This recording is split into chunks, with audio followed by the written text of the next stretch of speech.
sudah disambil? Sudah. Karena kita di S1 Pendidikan Agama Hindu, jadi kita nanti sebelum memulai aktivitas harus disambil lebih dahulu ya. Oke. Belum mengawali perkuliahan, Bapak ingin memberikan presentasi kepada bagi sekalian. Impatnya ada apa? Di gede bayi, ilmu kertas mawati. Oke, minggu kemarin kita sudah membahas tentang kontrak kuliah dan rencana pembelajaran satu semester ya. Kita saat ini akan mempelajari tentang mata kuliah apa? Sehingga karena kebanyakan mata kuliah yang diambil, hari ini kita mempelajari tentang mata kuliah apa? Ya, evaluasi pembelajaran. Oke, kemarin kita sudah perkenalan nama Bapak Imadian Kayasa, Bapak juga alumni staf di Mataram, sekarang beralih status menjadi IHM di Mataram. Adik-adik rekan-rekan mahasiswa ambil program studi S1 Tinggi PAUD ya? Berarti calon dulu ya? Oke, adik-adik rekan-rekan mahasiswa tahu nggak apa hal yang terpenting sebagai seorang calon guru? Selain menjadi sebagai tenaga pendidik yang profesional, juga harus kira-kira apa yang menjadi faktor yang terpenting menjadi seorang guru? Bisa mengevaluasi pembelajaran dan dilaksanakan. Ya, selain itu adalah bisa mengevaluasi yang bagaimana? Apakah objektif, subjektif atau bagaimana?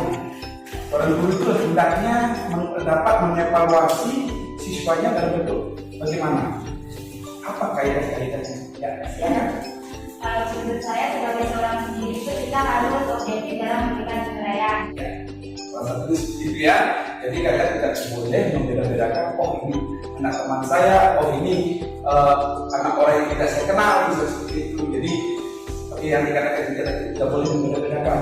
Harus objektif, tidak boleh subjektif ya. Oke. Sebelum kita masuk ke materi evaluasi pembelajaran pada siang hari ini, ada sebuah pertanyaan mendasar yang ingin Bapak tanyakan kepada adik-adik rekan-rekan mahasiswa terkait tentang evaluasi. Kira-kira di kelas ini ada yang sudah pernah dievaluasi atau mengevaluasi? Kira-kira ada nggak? Ada. Siapa kira-kira yang bisa menceritakan bahwa selama melaksanakan perkuliahan itu telah melaksanakan atau telah dievaluasi? Siapa kira-kira? Kemarin saya juga pernah dievaluasi dan pernah mengevaluasi. Yang pertama saya dievaluasi pada saat melaksanakan acara kuliah umum yang diadakan oleh UKM kita, di mana di sana di evaluasi tersebut kita itu diarahkan di mana letak kesalahan-kesalahan yang kita lakukan pada saat acara. Berarti kiranya paham apa tujuan dari mengevaluasi? Kalau menurut saya tujuan mengevaluasi itu menjadi bekal untuk kita agar bisa menjadi lebih baik lagi ke depannya. Oke, ada yang bisa menambahi lagi kira-kira? Ini cita mata ya, kami sudah bersedia untuk mendeskripsikan atau memberikan pengalaman pernah mengevaluasi dan dievaluasi. Silakan. Aku dievaluasi karena menurut saya dengan adanya evaluasi itu menjadi sebuah tolak ukur untuk mengetahui seberapa besar seberapa baik perjalannya suatu kegiatan atau suatu pembelajaran, dan sebagai pembelajaran untuk mengetahui di mana besar kesalahan sehingga kedepannya bisa diperbaiki. Ya, benar ya. Jadi tujuan dari suatu evaluasi tersebut adalah untuk mengukur ketercapaian dari suatu program atau pelaksanaan suatu kegiatan ya. Jadi tentunya setiap kegiatan itu harusnya idealnya itu dievaluasi agar mengetahui, oh ternyata dalam pelaksanaan kegiatan ini ada suatu tantangan atau hambatan yang dialami seperti itu. Lalu apa strategi ataupun langkah-langkah yang digunakan untuk mengatasi tantangan ataupun hambatan tersebut, sehingga ketika di kemudian hari kita melaksanakan kegiatan tersebut kita mengetahui, oh ternyata metode ini, strategi ini tidak pas untuk melakukan kegiatan ini. Jika ada halangan, tantangan ataupun hambatan seperti ini, kita akan menggunakan metode seperti ini misalnya. Jadi kita dapat memilih langkah strategi yang tepat di dalam melaksanakan atau menyukseskan suatu program kegiatan tersebut. Jadi salah satu tujuan dari mengevaluasi yaitu mengetahui sejauh mana ketercapaian dari proses atau pelaksanaan kegiatan yang telah dilakukan, apakah sudah sesuai atau belum dengan rencana yang telah ditentukan. Jadi adik-adik rekan-rekan mahasiswa ini kan calon guru di PG PAUD ya, di PAUD ya. Jadi seorang guru PAUD itu pasti akan melakukan suatu penilaian kepada siswanya seperti itu. Jadi kelemahan dan kelebihan itu perlu diketahui untuk hal-hal yang bersifat positif ya. Jadi kelemahan diketahui bukan berarti untuk menurunkan mental atau semangat kalian seperti itu. Justru dengan adanya pengetahuan kalian tentang kelemahan tersebut akan menjadi motivasi kalian untuk menjadi lebih baik ataupun mencari alternatif yang terbaik untuk mengatasi kelemahan yang kalian miliki. Oke, kita akan masuk ke materi evaluasi pembelajaran. Pada pertemuan kedua ini, kita akan membahas tentang evaluasi pembelajaran pada ruang lingkup pengertian, tujuan, fungsi, prinsip, dan ruang lingkup dari evaluasi pembelajaran. Nah, pada sesi yang pertama yaitu evaluasi pembelajaran, kita akan membahas tentang pengertian dari tes.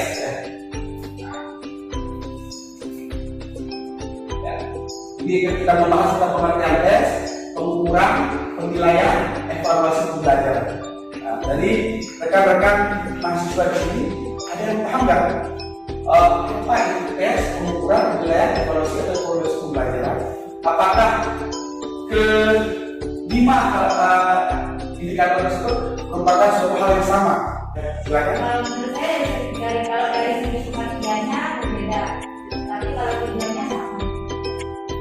Evaluasi menurut Prof. Taylor itu bahwa evaluasi merupakan sebuah proses pengumpulan data untuk menentukan sejauh mana, dalam hal apa, dan bagaimana tujuan pendidikan sudah tercapai. Jika belum, bagaimana yang belum tercapai.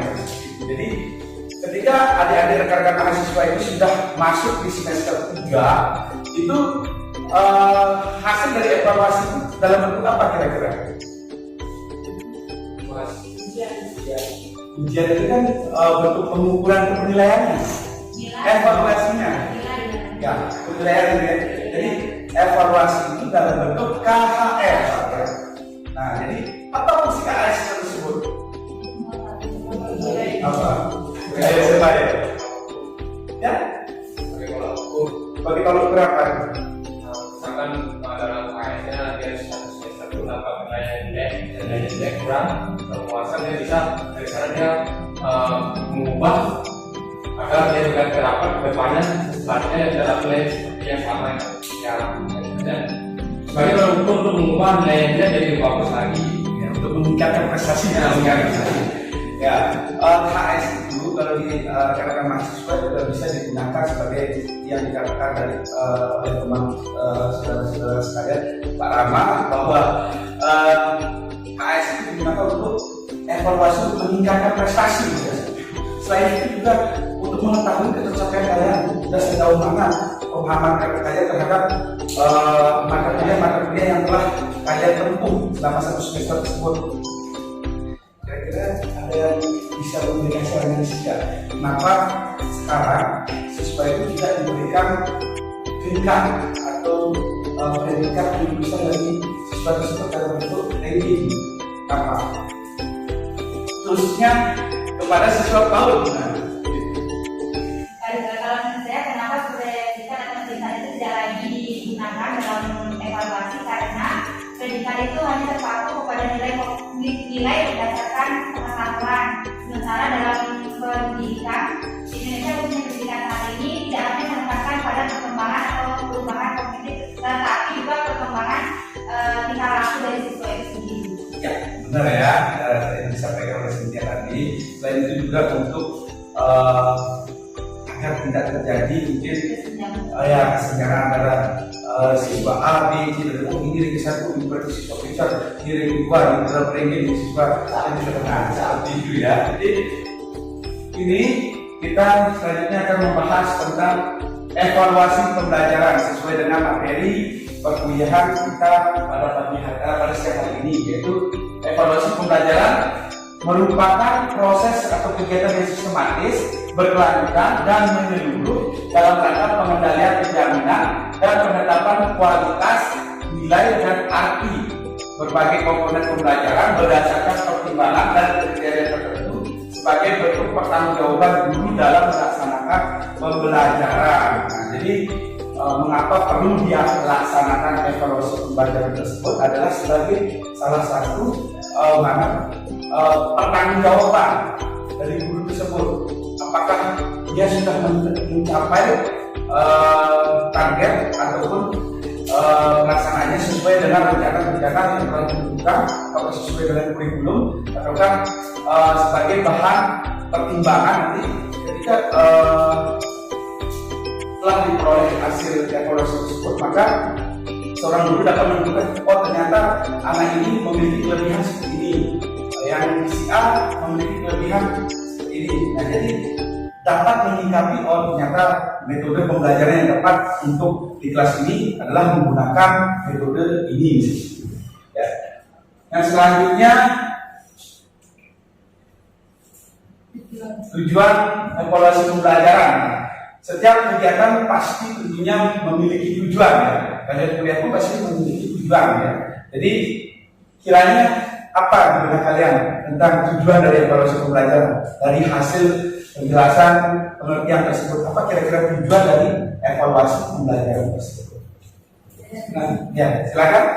Cynthia lagi ya. Gimana Cynthia? Menurut saya tujuan evaluasi pembelajaran itu adalah untuk dijadikan sebagai sarana atau bahan pertimbangan bagi seorang guru dalam menentukan siswa itu bisa lulus atau tidak dalam mata pelajaran dan mata perkuliahan. Ya, salah satunya seperti itu ya. Jadi sesungguhnya evaluasi pembelajaran tersebut bertujuan adalah untuk melihat produktivitas, efektivitas kegiatan dari belajar mengajar yang telah dilaksanakan oleh dosen atau guru di kelas. Nah, jadi ketika pembelajaran tersebut telah dievaluasi, nilainya rendah, berarti entah itu penyampaian dari dosennya yang kurang, ataukah perhatian atau daya serap dari mahasiswanya yang kurang. Ketika nilainya tinggi, oh kemungkinan itu antara materi yang disampaikan dan fokus dari mahasiswa tersebut mungkin terinteraksi ya, ada feedback. Karena proses pembelajaran itu tidak akan dapat dikatakan berhasil ketika tidak ada feedback antara pendidik dengan peserta didik. Ya, timbal balik. Mungkin analoginya bagaikan seorang gembala sapi. Mungkin gembala sapi itu akan mampu mengarahkan sapinya ke sungai, tapi belum tentu seorang gembala sapi itu dapat memaksa sapi itu untuk minum air sungai tersebut. Nah, jadi seperti begitu halnya dengan antara dosen dengan mahasiswa. Mungkin dosen mampu mengajak mahasiswanya untuk masuk ke kelas, tapi belum tentu di dalam kelas tersebut mahasiswa bersedia untuk menerima materi pelajaran ataupun mengikuti berinteraksi di dalam proses belajar mengajar.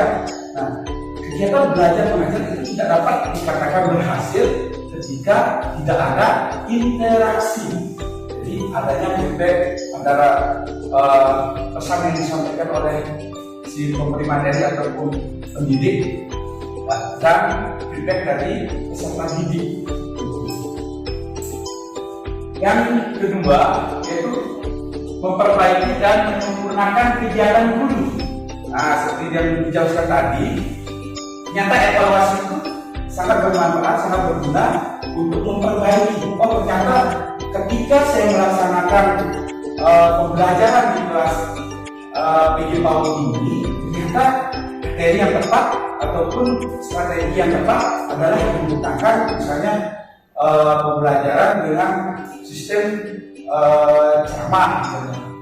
Ternyata kalau di PAUD tidak cocok menggunakan sistem ceramah. Jadi sistem apa yang harus kita gunakan untuk memperbaiki proses pembelajaran tersebut agar ketika melaksanakan pembelajaran di kemudian hari di kelas yang sama itu siswanya lebih aktif. Mungkin menggunakan sistem tanya jawab atau memberikan suatu ulasan materi dalam video bisa seperti itu. Yang ketiga yaitu memperbaiki, menyempurnakan dan mengembangkan program belajar mengajar. Nah, maksudnya di sini apa? Memperbaiki, menyempurnakan dan mengembangkan program pembelajaran belajar mengajar. Jadi maksudnya gimana? Tadi kan sudah dijelaskan bahwa untuk mengetahui kira-kira permasalahannya apa dan bagaimana caranya memperbaiki atau mengatasi permasalahan tersebut. Nah sekarang diarahkan kepada setelah memperbaiki menyempurnakan, sehingga ketika pertama kali melaksanakan pembelajaran tersebut daya serapnya mungkin 50% dan ketika pembelajaran berikutnya daya serapnya menjadi 80%. Untuk meningkatkan ya seperti kata Rama itu untuk mengetahui ternyata semester ini IPK saya berapa segini gitu. Jadi bagaimana caranya untuk meningkatkan IPK mungkin dari 2,5 menjadi 3,5. Nah yang terakhir itu mengetahui kesulitan apa yang dihadapi oleh siswa selama kegiatan belajar mengajar. Jadi selain hambatan atau tantangan yang dihadapi oleh seorang guru, sekarang kita juga akan mengetahui apa kesulitan yang dihadapi oleh siswa tersebut. Nah, terutama di PAUD. Di PAUD itu tidak bisa kita samakan dengan siswa SMA, SMP ataupun mahasiswa. Kalau mahasiswa kan ketika dosen sudah tidak keras, mungkin dia tidak berani untuk maju keluar atau bermain. Kalau di PAUD, ketika dia anak PAUD tersebut karena anak PAUD itu kan berkisar di bawah 6 tahun. Jadi kalau sampai 6 tahun itu anak usia ini, jadi dia ketika untuk mampu menarik perhatian kita harus membuat suatu materi yang menarik kepada anak PAUD tersebut. Jadi tidak bisa kita paksakan, ayo dia duduk di sini bisa seperti itu. Perhatikan ibu guru misalnya untuk menjelaskan. Jadi anak PAUD itu akan ketika menuruti dan fokus untuk menerima materi ketika dia merasa tertarik terhadap materi tersebut. Nah kalau tidak tertarik dia mungkin siswa PAUD itu bersifat aktif, dia akan keliling mengganggu temannya di sini. Nah jadi kita harus sesuaikan materi yang tepat untuk mana yang digunakan untuk anak PAUD, mana yang digunakan untuk mahasiswa.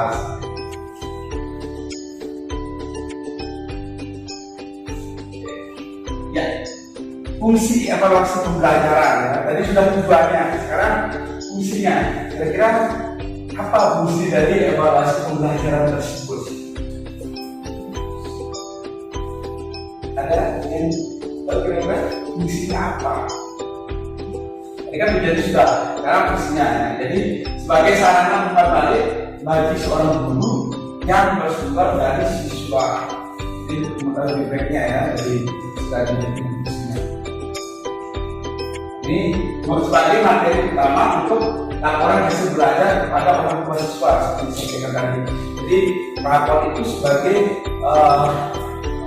istilahnya materi utama untuk melaporkan keadaan siswa. Ternyata siswa ini kelebihannya seperti ini, kekurangannya seperti ini, keadaan sikapnya di kelas seperti ini, dan hasil dari belajarnya misalnya ada mahasiswa KS ternyata IPK-nya 3,5 ya seperti itu. Bagaimana caranya supaya dapat mengatasi tadi permasalahan dalam proses pembelajaran tersebut. Ternyata mungkin dari segi materi yang disampaikan belum dipahami atau ada terjadi permasalahan misalnya di antara mahasiswa tersebut sehingga dia tidak fokus untuk menerima materi.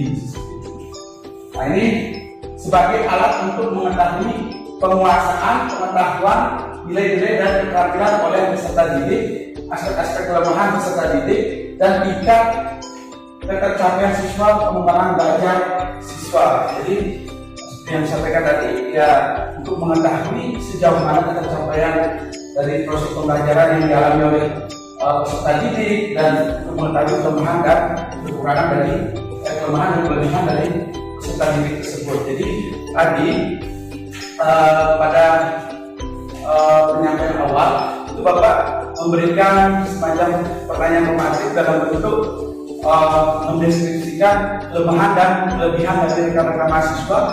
Tujuannya bukan dalam arti untuk memberikan apa istilahnya, membuat mahasiswa lain untuk menjelaskan oh ini kelemahan saya apa gitu. Kelebihannya untuk memamerkan mereka bukan seperti itu, tapi lebih dari untuk mengetahui bahwa ternyata ini kekurangan saya harus melakukan apa kiranya yang dapat mendukung untuk saya dapat mengatasi kelemahan tersebut, sehingga kelemahan tersebut menjadi suatu kelebihan, kekuatan untuk mencapai kesuksesan. Nah, dalam pelaksanaan evaluasi tentunya ada prinsip yang harus dipenuhi dalam evaluasi pembelajaran, yakni evaluasi harus masih dalam isi kerja tujuan yang telah ditentukan. Maksudnya bagaimana? Evaluasi harus masih dalam isi kerja yang kerja tujuan yang telah ditentukan. Sejalan dengan apa yang sudah diberikan, makanya jangan sampai keluar dari materi yang diberikan. Iya, benar. Seperti tadi kan, rekan-rekan mahasiswa kan pasti sudah melaksanakan kegiatan organisasi kemahasiswaan. Nah, dalam pelaksanaan kegiatan tersebut, misalnya kegiatan unsabo dan begitu bisa seperti itu. Nah, mungkin kalian akan melakukan evaluasi kegiatan bakti sosial gitu. Jadi harus sesuai dengan visi dari tujuan yang telah ditentukan. Yang berikutnya itu dilaksanakan secara komprehensif. Dilaksanakan secara menyeluruh. Ya, secara menyeluruh ya, tidak bisa dalam satu aspek hanya dari sudut pandang objektif saya, subjektifnya juga. Kalau ternyata kenapa dia tidak bisa melaksanakan, misalnya di dalam organisasi mahasiswa, dia tidak melaksanakan tugas bukan dalam hal pelaksanaan tugasnya aja dia tidak dilakukan, tetapi apa kiranya yang menyebabkan panitia tersebut atau anggota tersebut tidak bisa melaksanakan tugas yang telah diberikan. Nah, ini dilaksanakan dalam proses yang kooperatif antara guru dengan peserta didik. Nah, kenapa?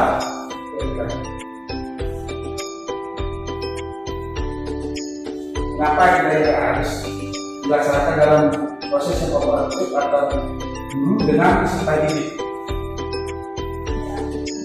Ya, harus seimbang kan? Ya, jadi seimbang ya. Jadi dilaksanakan dalam proses yang berkesinambungan. Nah, ini yang keempat, kenapa dilaksanakan dalam proses yang berkesinambungan? Kenapa tidak cukup dah di sana misalnya pelaksanaan kegiatan seperti tadi usaha dan begitu, ya cukup evaluasi di sana saja. Kenapa harus berkesinambungan? Kenapa tidak cukup evaluasi saja selesai? Kenapa harus berkesinambungan atau berkelanjutan? Karena masih akan dilaksanakan dari kegiatan-kegiatan lain. Ya, untuk sebagai bahan evaluasi ya. Ya, yang terakhir itu peduli dan mempertimbangkan nilai-nilai yang berlaku. Nah, jadi seperti tadi, jangan sampai karena itu anak dari teman kalian yang bersekolah di tempat kalian, jadi ragu untuk mengevaluasi. Yang terakhir yaitu ruang lingkup. Nah, jadi ruang lingkup dari evaluasi itu yaitu evaluasi program pengajaran, evaluasi proses pelaksanaan pengajaran, evaluasi hasil belajar. Jadi tiga aspek inilah yang menjadi ruang lingkup dalam evaluasi pembelajaran. Oke, mungkin kita akan menyaksikan beberapa menit tentang video yang akan rekan-rekan mahasiswa evaluasi. Bisa siapkan kertas. Mungkin nanti setelah tayang video ini, nanti rekan-rekan mahasiswa mengevaluasi kira-kira apa kekurangan, apa kelebihan dari materi ataupun penayangan video yang ada di layar.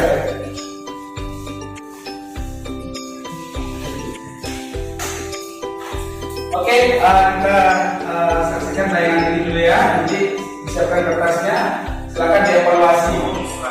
Saya kira apa kekurangan dan kelebihan dari video tersebut.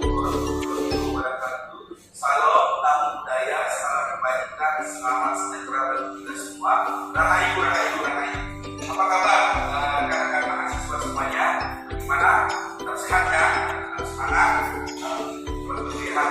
evaluasi pertanyaan. Oke, kira-kira ada yang bisa menyampaikan apa yang bisa dievaluasi dari tayangan video tersebut?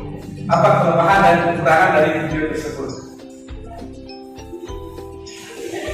Ya, silakan. Sebelumnya boleh Bapak dikit yang memberikan masukan di dalam video tersebut. Alangkah lebih baiknya kalau bisa dibuat lebih menarik lagi, karena agar bisa menarik minat siswa untuk menonton. Karena di video juga, dengan video juga belum tentu siswa mau terus menonton.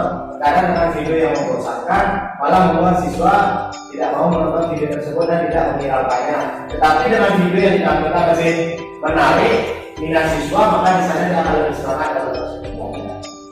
Ya, tepuk tangan dulu dong buat temennya. Sekarang saatnya kita untuk post test ya. Jadi tadi sudah pretest, sekarang post test. Nah, jadi di dalam post test ini silahkan adik-adik rekan-rekan mahasiswa mendeskripsikan kiranya apa kelebihan, apa kekurangan yang adik-adik rekan-rekan mahasiswa miliki. Nah, jadi tadi kan malu nih, maju ke depan. Jadi sekarang rekan-rekan mahasiswa menulis apa kira-kira kelebihan, kelemahan yang dimiliki. Nah, selain itu yang kedua yaitu rekan-rekan mahasiswa memberikan istilahnya penjelasan tentang pengalaman mengevaluasi dan dievaluasi selama melaksanakan perkuliahan di IHN Gede Suja Mataram ini, sehingga hal tersebut mungkin akan dapat membantu rekan-rekan mahasiswa untuk memperbaiki kiranya penyampaian dari penerimaan dari materi yang selama ini telah dilaksanakan ya. Jadi silakan dikerjakan untuk batas tengah waktunya sampai tanggal 10 Januari 2023. Nah, tugas tersebut silakan adik-adik rekan-rekan mahasiswa untuk mengirim ke Google Classroom ya. Jadi silakan jawabannya di-upload di Google Classroom. Karena mungkin rekan-rekan mahasiswa mungkin ketika tugas tersebut dikirim secara privasi mungkin agak lebih leluasa untuk memberikan jawaban dari kelemahan dan kekurangan yang dimiliki ya. Nah, jadi silakan kirim batas tengah waktunya sampai tanggal 10 Januari 2023 pada pukul 23:59 ya. Kenapa aku berikan tengah waktu? Itu adalah salah satu bagian dari kedisiplinan. Jadi kita akan mengetahui mana yang bisa mengerjakan tugas, tanggung jawab dan kewajiban sesuai dengan batas deadline yang telah diberikan dan mana yang mungkin belum bisa. Nah, nanti di sana kita akan evaluasi lagi. Kiranya apa faktor penyebab sehingga adik-adik rekan-rekan mahasiswa menjadi terlambat mengumpulkan tugas tersebut. Bagian dari evaluasi ya. Jadi segala sesuatu kegiatan itu bisa dievaluasi ya. Dan harusnya dievaluasi untuk memperbaiki ketika melaksanakan kegiatan yang sama pada kesempatan berikutnya ya. Jadi bagaimana? Apakah ada pertanyaan dari materi yang tadi kita sampaikan dari rekan-rekan mahasiswa? Bagaimana? Tidak ada? Nah, kalau tidak ada, berarti kita sampai di sini perjumpaan kita pada pertemuan kedua ini. Nah, jadi untuk pertemuan selanjutnya, silakan adik-adik rekan-rekan mahasiswa mempelajari terlebih dahulu materi tentang rencana pembelajaran di sekolah ya, untuk PAUD ya. Jadi di sana adik-adik rekan-rekan mahasiswa akan membahas tentang sumber media belajar anak usia dini ya. Jadi silakan dipelajari materi terkait hal tersebut. Referensinya silakan dicari di perpustakaan ataupun di mesin pencari Google ya. Silakan. Nah, jadi untuk pertemuan kita kedua ini mungkin Bapak rasa kita akhiri dengan mengucap kata santi ya. Oh santi santi santi.